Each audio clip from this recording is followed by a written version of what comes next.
우리는 오늘 이번 한 주간 동안 윌리엄 로우라고 하는 이가 쓴 경건한 삶을 위하여라고 하는 제목의 책을 중심으로 해서 하나님의 말씀을 듣고 있습니다. 어제 우리는 중요한 거 하나를 우리가 마음속에 새겼습니다. 경건, 거룩함, 성화, 성결, 이것은 다 같은 의미라 이렇게 묶어서 생각할 때 거룩함이라는 것은 무엇일까? 한마디로 말하면 하나님께 드려진 삶이다. 하나님을 기쁘시게 위해서 사는 삶, 그게 경건한 삶, 거룩한 삶입니다. 그런데 왜 사람들이 거룩한 삶을 살지 못할까?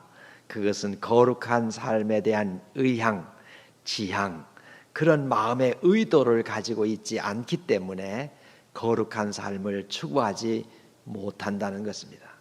그러면 그 거룩한 마음 혹은 경건의 마음이라는 것은 무엇일까? 오늘은 참된 경건의 마음이라고 하는 제목의 말씀을 같이 생각하려고 합니다. 바로 이 윌리엄 노우는 참된 경건은 어느 장소에 있든지 어떤 일을 하든지 하나님께 드려진 삶을 사는 것을 의미한다고 했는데, 모든 면에서 참된 경건의 모습이 드러나야 된다. 모든 일들 속에 예배당에 와서 예배를 드리거나 교회에서 기도를 드리거나 할 때만 거룩한 모습, 경건한 모습이 아니라 모든 일에, 이 윌리엄 노의 표현에 의하면 삶의 모든 국면에 이렇게 번역이 되어 있습니다. 삶의 모든 부분에, 모든 일에 있어서 이러한 경건의 모습이, 거룩한 삶의 모습이 나타나야 된다. 이것이 경건의 보편적인 본질이라고 이렇게 말하면서, 그러면 어떻게 해야 하나님께 드려진 삶을 살아갈 수 있을까라고 하면서 이제 여기 몇 가지를 정리를, 제가 이 윌리엄 노의 책을 읽고 정리를, 그 본문을 따서 그대로 우리가 책을 읽는 것 같은 마음으로 읽을 수 있도록 제가 여기다가 써 보았습니다. 아침에 말씀 듣고 낮에 시간 되시면 이 글을 다시 한번 읽으면 여러분이 윌리엄 노의 책을 읽는 것 같이 읽으실 수 있도록 그렇게 정리를 해봤습니다. 선한 그리스도인은 모든 장소를 거룩하게 생각해야 된다. 어느 곳에 있든지 이곳이 거룩한 것이다. 왜냐하면 하나님이 계시지 않은 곳은 없기 때문에, 우리가 어느 곳에 서 있든지 그곳이 바로 하나님이 계시는 곳이기 때문에 여기에서 거룩한 삶을 살아야 한다. 이곳이 곧 거룩한 곳이다. 교회 안에 어디 하나님을 만나는 특별한 장소에만 거룩한 것이 아니라 우리가 살아가는 모든 장소가 다 거룩하게 생각하고 그곳이 곧 하나님의 계신 곳이다. 하나님이 계신 곳이라 생각하고 그곳에서 하는 모든 일들이 다 거룩한 일, 성결한 일, 성화, 경건을 이루는 일이 이루어져야 된다. 그런 일이 이루어지는 장소라고 생각해야 된다는 것입니다. 내가 오늘 직장에 가든 어디 여행을 가든 어느 곳에 가든 내가 있는 곳, 거기는 하나님이 계시는 곳이고 그것은 곧 거룩한 삶을 살아야 되는 것이다 하는 것이에요. 두 번째로는 모든 일을 하나님의 영광을 위하여 사용되어야 된다. 모든 내가 하는 일의 목적이 뭐냐? 하나님의 영광을 위하여라고 하는 것입니다. 모든 사람은 자기들의 여러 가지 지위와 직업들을 통해서 하나님의 영광을 나타내도록 행동해야 한다는 것입니다. 왜냐하면 모든 일과 모든 사람은 하나님을 위하여 살아가도록 드려진 장소나 일이나 사람과 똑같이 하나님께 속하기 때문이다. 여기 하나님을 섬기기 위하여 드려진 장소, 드려진 일, 사람, 이건 뭐라냐? 교회 안에서 예배당 안에 거룩한 장소, 그 안에서 이루어지는 거룩한 예배, 그 안에서 있는 사람들, 예배 드리는 사람들, 예배를 인도하는 사람들, 그것만이 거룩한 것이 아니라 모든 사람이 하는 일반적인 직업과 모든 일들이 다 거룩한 일이 되어야 된다. 그것은 곧 하나님의 영광을 위해서 해야 된다라고 하는 것입니다. 그래서 제단에 드려진 사람들이나 물건들만큼이나 세상적인 직업도 다 진정으로 하나님께 속한 것이기 때문에 하나님의 영광을 위해서 일할 수 있어야 된다 하는 것입니다. 세 번째는 온 세상이 하나님을 위하여 행동해야 된다. 왜냐하면 모든 세상이 하나님의 것이기 때문에, 하나님이 창조하신 것이기 때문에 이 세상에서 이루어지는 모든 일들이 다 하나님을 위해서 이루어지는 행동이 되어야 된다라고 하는 것입니다. 하나님으로부터 모든 능력을 얻고 여러 가지 역할을 감당할 수 있는 기능이나 능력이나 이런 걸 다 우리는 공급받았습니다. 애초부터 우리가 이런 능력이나 기능을 가진 것이 아니라 하나님이 우리에게 주셨기 때문에, 그 주신 은혜를 받았기 때문에 그걸 가지고 하나님의 영광을 위해서 사용할 수 있고 일하는 것은 마땅한 것이다. 그래서 살아있는 모든 것은 한 정신으로 오직 전적으로 그 모든 자들의 오직 유일하신 참 하나님의 영광과 찬송을 위해서 살아가는 것, 그게 바로 거룩한 삶의 마음, 경건의 마음이라 이렇게 말할 수 있습니다. 그러므로 모든 그리스도인은 남자나 여자나 자신들을 생각하기를, 자기 자신이 거룩함을 위하여 드려진 존재로 생각하는 것이 절대적으로 필요하다. 나는 하나님에게 드려진 존재, 거룩한 삶을 위해서, 거룩함을 위해서 나는 하나님께 제물이 된 존재다. 하나님께 드려진 삶이다. 이런 마음을 가지고 있는 것이 절대적으로 필요하다는 것입니다. 그래서 우리가 오직 하나님의 영광만을 바라보고 우리가 살아가는 것, 이것이 우리의 삶의 목적이 되어야 되고 우리의 삶의 방향이 되어지고 그게 우리의 지향이 되어야 된다라고 하는 것입니다. 그래서 우리는 먹든지 마시든지 옷을 입든지 대화를 하든지 그리스도인은 어떤 일을 하든지 오직 하나님께만 영광을 돌린다고 하는 이 마음, 이 하나님께만 드리고 하나님을 위해서, 하나님을 기쁘시기 위해서 살아간다고 하는 이 마음을 가지고 살아가는 것, 그게 오늘 우리 그리스도인들이 가져야 될 아주 가장 기본적이고 가장 중요한 원리라 하는 것입니다. 그래서 하나님의 영광을 위하여 라고 하는 이 한마디가 오늘 우리에게 주시는 가장 귀중한 말씀이라 하는 것입니다. 그래서 세상에서 우리가 살지만 하나님의 거룩한 전에서, 성전에서 사는 것 같이 살아야 되고, 하늘 정신을 가지고 하나님 나라에서 사는 것 같이 그런 마음을 가지고 우리가 모든 일을 행해 나가면 이 세상에서의 삶이 천국에서의 삶과 다름없이 이 땅 위에서도 행복을 누릴 수 있고, 그런 행복을 누리는 사람이 하나님 나라에 이르게 될 수 있다. 지난 주일에 히브리서 12장 14절, 거룩해지지 않고는 하나님을 볼 수가 없다.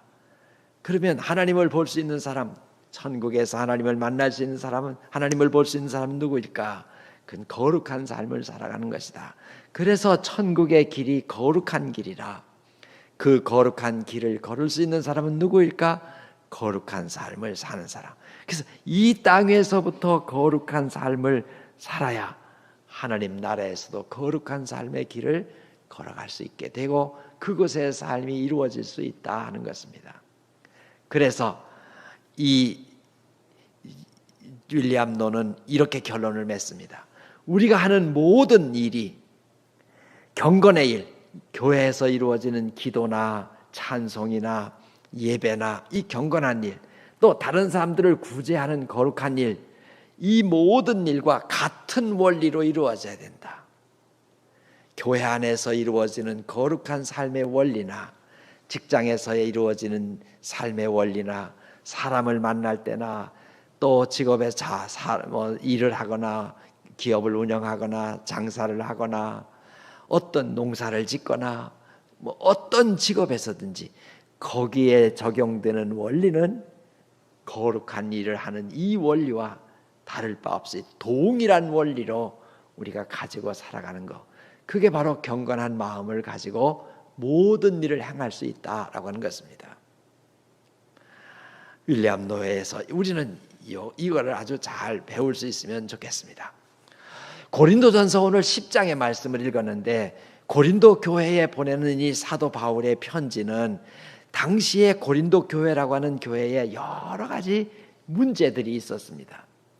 어느 교회든지 다 여러 가지 일들이 있고 문제들이 있을 수 있습니다. 그 모든 문제들을 고린도 교회도 다 가지고 있었어요.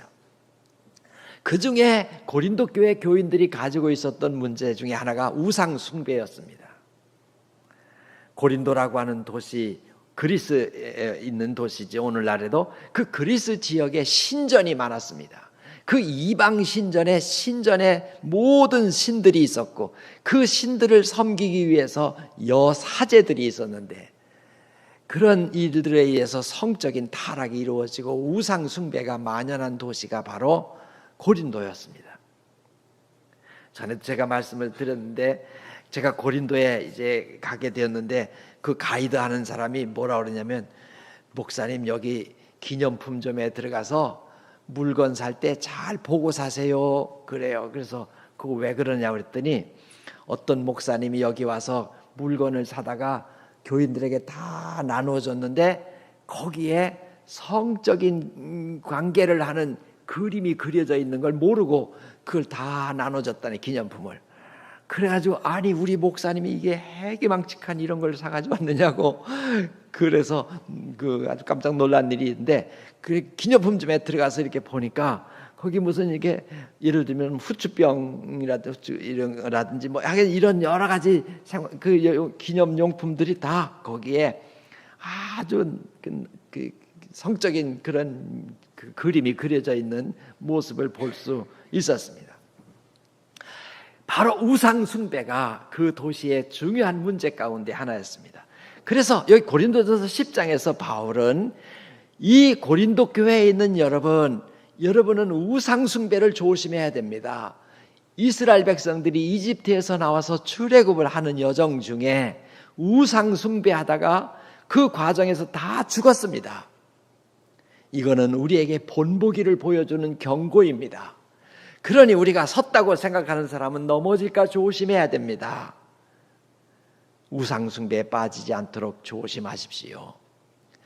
그런데 바로 그 우상을 숭배하는 신전에 드렸던 제물로 드렸던 고기가 시장으로 나와서 고린도 도시의 시장에서 고기가 판매되는 것입니다. 그리고 이 고린도 시장에 통용되고 있는 모든 고기의 거의 90%는 다 우상의 제물로 드렸던 그 제물들이 다시 시장에서 통용되는 고기로 사용되고 있어요. 그래서 사람들이 가서 시장에서 고기를 사오면 이 고기는 거의 대부분이 우상의 제물로 드렸던 것이에요. 그래서 고린도 교회 교인들이 어떻게 생각했느냐, 이거를 우상의 제물로 드렸던 고기를 먹어도 된다라고 생각하는 사람도 있고, 그거 우상의 제물로 드렸던 고기를 먹어서는 안 된다라고 생각하는 사람들도 있었습니다. 이렇게 나누어졌어요. 이 문제에 대해서 고린도 교회 안에 갈등이 일어나게 됩니다. 아니 저 사람은 고기를 먹는데 아니 이걸 왜 못 먹어? 이렇게 문제가 생긴 거예요. 그래서 이 문제에 대해서 바울이 가르침을 주는 겁니다. 무엇이든지 다 먹을 수 있습니다. 이렇게 생각하는 사람, 그렇다고 해서 그것이 모든 것이 다 덕이 되는 건 아닙니다. 이렇게 말하면서 나도 고기를 먹을 수 있다고 생각합니다. 그러나 내가 고기를 먹는 걸 보고 믿음이 약한 사람이 상처를 받는다고 하면 나는 고기를 먹지 않겠습니다. 우리가 하는 모든 행동이 하나님의 영광을 위해서 해야 되고 다른 사람의 유익을 위해서 해야 되는 것이지, 나만의 유익을 위해서 나 편하자고 하는 그런 생각을 가지고 우리가 살아서는 안 됩니다. 그러면서 가르친 원리가 31절입니다. 고린도전서 10장 31절 우리 같이 다시 한번 읽어봅시다. 그러므로 여러분은 먹든지 마시든지 무슨 일을 하든지 모든 것을 하나님의 영광을 위하여 하십시오. 이게 바로 거룩한 삶의 원리입니다. 먹든지 마시든지 무슨 일을 하든지 하나님의 영광을 위하여 하십시오. 사업을 하든지 공부를 하든지 놀이를 하든지 여행을 하든지 예배를 드리든지 기도를 드리든지 어떤 일, 모든 일상의 일들이 다 하나님의 영광을 위하여 하십시오. 그렇게 하는 것이 나에게도 유익이 되고 다른 사람에게도 유익이 되고, 그렇게 해야 다른 사람들을 구원의 길로 인도할 수 있습니다. 그가 유대인이든지 그리스 사람이든지 이방인이든지 그가 어느 사람이든지 어떤 사람이든지 모든 사람에게 유익하게 살아갈 수 있는 길, 우리가 인간답게 가장 행복하게 살아갈 수 있는 길은 무엇일까? 하나의 원리, 하나님의 영광을 위하여. 그거를 바울이 가르친 것입니다. 존 웨슬리는 규칙을 좋아했던 분입니다. 규칙이 없이는 좋은 그리스도인이 될 수 없다. 그런데 존 웨슬리가 세운 여러 규칙이 있는데 그 중에 거룩한 삶을 위한 거룩한 삶의 행동을 위한 일반적 규칙, 어떻게 하면 우리는 거룩한 삶을 살 수 있을까라고 하는 그것에 대한 일반적 규칙을 정해주었는데, 그래서 우리가 감리교는 규칙쟁이라고 해요. 메소디스트라고 하는 말은 규칙쟁이. 웨슬리는 아주 규칙을 만들길 잘했어요. 그 중에 거룩한 삶의 행동을 위한 규칙, 그 규칙이 뭐였느냐? 여러분 여기 나눠드린 자료 맨 세 번째 쪽 맨 밑에서 다섯 번째 줄에 어떤 행동을 거기 한번 같이 읽어봅시다. 시작. 어떤 행동을 하기 전에는 언제나 주님이 그런 경우에 어떻게 하셨는지를 생각하거나 또는 어떻게 하기를 원하시는지를 고려해보고 그 다음에 그의 본을 따르라. 여기 글자 하나가 틀렸네요. 어떤 행동을 하기 전에 이런 경우에 그리스도께서는 어떻게 하셨을까? 하셨나? 어떻게 하실까? 라고 하는 것을 생각해 보고 거기에 따라서 모든 행동을 그리스도를 본받아서 하십시오. 그래야 우리의 삶이 거룩한 삶으로 이어질 수 있습니다.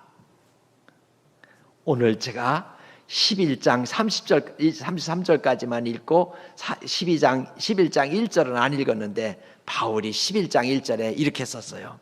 내가 그리스도를 본받는 사람인 것 같이 여러분은 나를 본받는 사람이 되십시오. 이런 경우에 주님은 어떻게 하셨을까?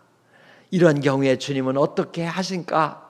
라고 하는 것을 고려해보고 생각해보고 거기에 그리스도의 본을 따라서 행동하는 사람이 되라. 이게 거룩한 삶을 살아가는 모든 행동의 일반적 규칙이라고 했습니다.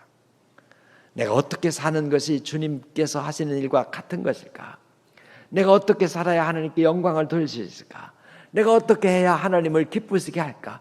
이렇게 생각해 보고 행동하라 하는 것입니다. 오늘 아침에 우리가 찬송 484장을 찬양했습니다.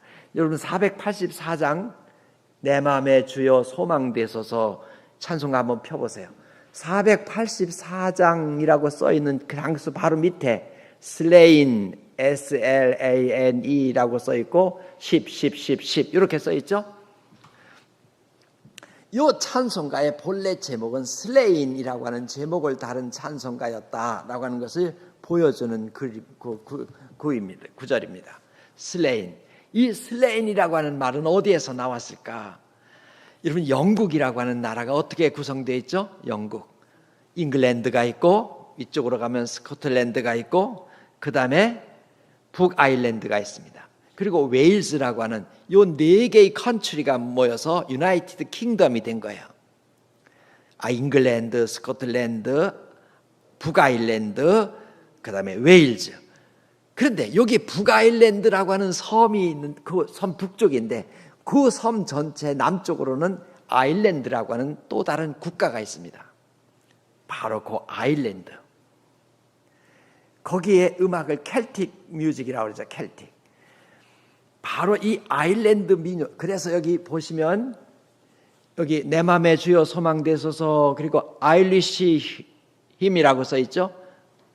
아일랜드 찬양이라고. 언제? 8세기에 나온 찬양이라고. 이 슬레인이라고 하는 말과 연결된 사람이 누구냐면 성 패트릭이라고 하는 성자입니다. 아일랜드의 성자입니다. 이 아일랜드의 성자인 성 패트릭은 원래 잉글랜드 출신, 영국 이 잉글랜드 출신의 성직자 가문에서 태어났습니다. 그런데 그가 16살 때에 북아일랜드에서 넘어온 해적들, 침략자들에 의해서 얘가 잡혀갔습니다. 어린아이가 잡혀가서 그곳에서 6년 동안을 노예로 살았습니다. 성직자의 집안에서 태어났지만 신앙생활을 그렇게 잘하지 못했는데 노예로 끌려가서 그곳에서 잡혀가서 노예로 사는 동안 6년 동안에 자기 신앙이 점점 깊어졌습니다. 그리고 6년 후에 꿈을 꾸고 탈출을 하게 되었는데, 그리고는 잉글랜드로 돌아간다고 하는 배를 탔는데 그게 프랑스로 가게 되었어요. 그래서 프랑스 수도원에 가서 시간을 보내고 살다가 다시 수도원에서 이제 영국 잉글랜드로 돌아가게 됩니다. 그리고 영국으로 돌아간 뒤에 거기서 사제가 되었어요. 사제가 된 후에 자기가 노예로 있었던 이 아일랜드에 선교사로 복음을 들고 가게 됩니다. 그리고 그곳에서 복음을 전하고 70세 1세의 삶을 마감하게 되는데, 그때까지 이 아일랜드에서 복음을 전하면서 200여 개의 교회를 세우고 약 10만 명에게 복음을 전했다고 하는 기록을 남기게 됩니다.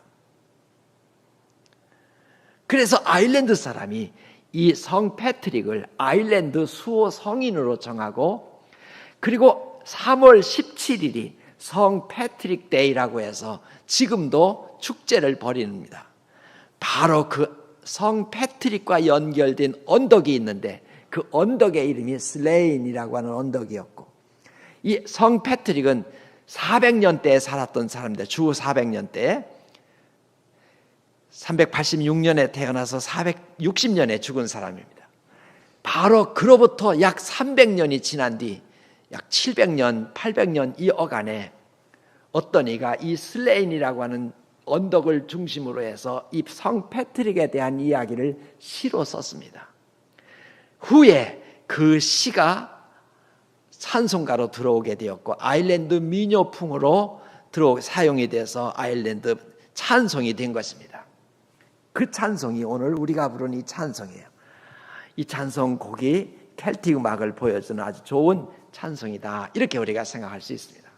그런데 저는 이 찬송을 하다가 이 찬송이 경건한 마음을 가장 잘 보여주는 그런 찬송이 아닐까 싶어서 오늘 이 찬송을 선택해서 여러분과 함께 찬송했습니다. 우리 다시 한번 이 찬송 부르고 마치도록 하겠습니다.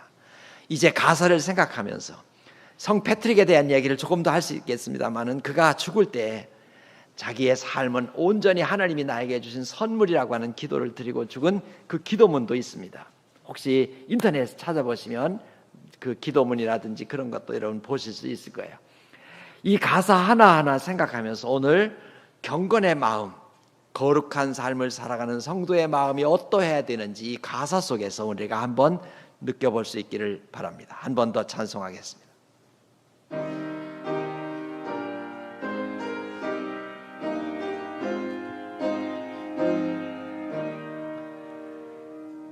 내 맘에 주여 소망되소서.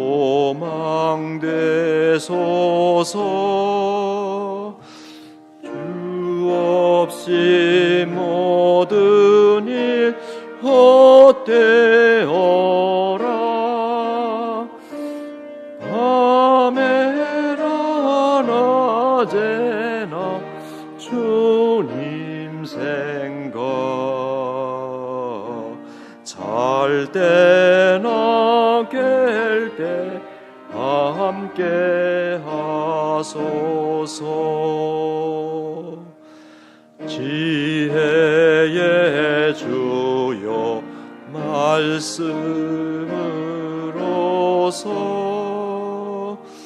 언제나 내 안에 계십소서. 주는 내 아버지, 나는 아들. 주 안에 내가 함께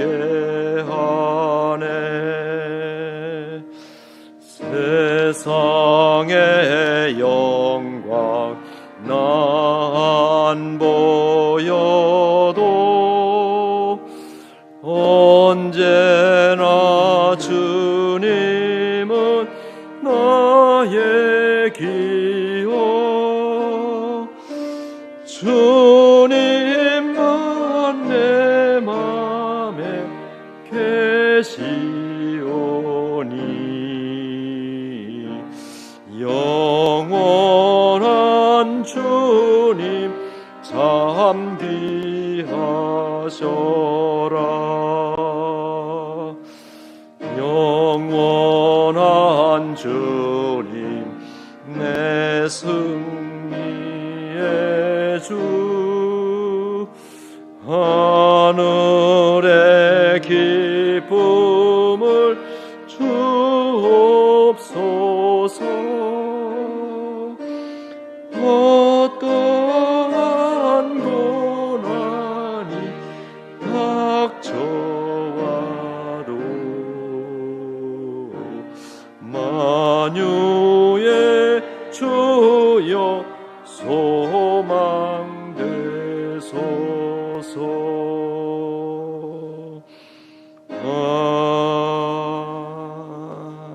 아멘.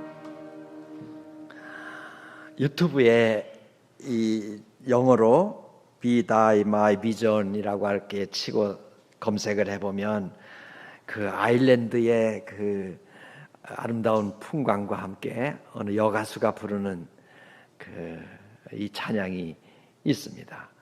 마치 아일랜드에 가서 들판을 보면서 계곡을 보면서 이 찬송을 우리가 부르는 것 같은 느낌이 드는 그런 유튜브 찬송 가사 노래도 있습니다. 한번 보시고 이 찬송 이번 한 주간 동안 부르면서 나 맘의 주여 소망돼서 주 없이 모든 일 헛되어라. 주님만이 밤에나 낮에나 주님 생각 잘 때나 깰 때나 함께 하소서. 어떤 이가 이 찬송 부르고 글을 썼는데 밤에나 낮에나 요 구절에서 눈물이 울컥 나왔다고 하는 표현을 쓴 이도 있습니다. 이 찬송 부르면서 내 삶이 밤에나 낮에나 주님 생각으로 잘 때나 깰 때나 언제나 주님과 함께 거룩한 삶, 주님의 영광을 위한 삶을 살 수 있게 노력하고 또 기도하면서 살면 우리의 삶이 얼마나 더 기쁘고 행복할까 하는 생각이 들었습니다. 이 찬송 이번 주간 많이 좀 찬송할 수 있기를 바랍니다. 기도하시겠습니다.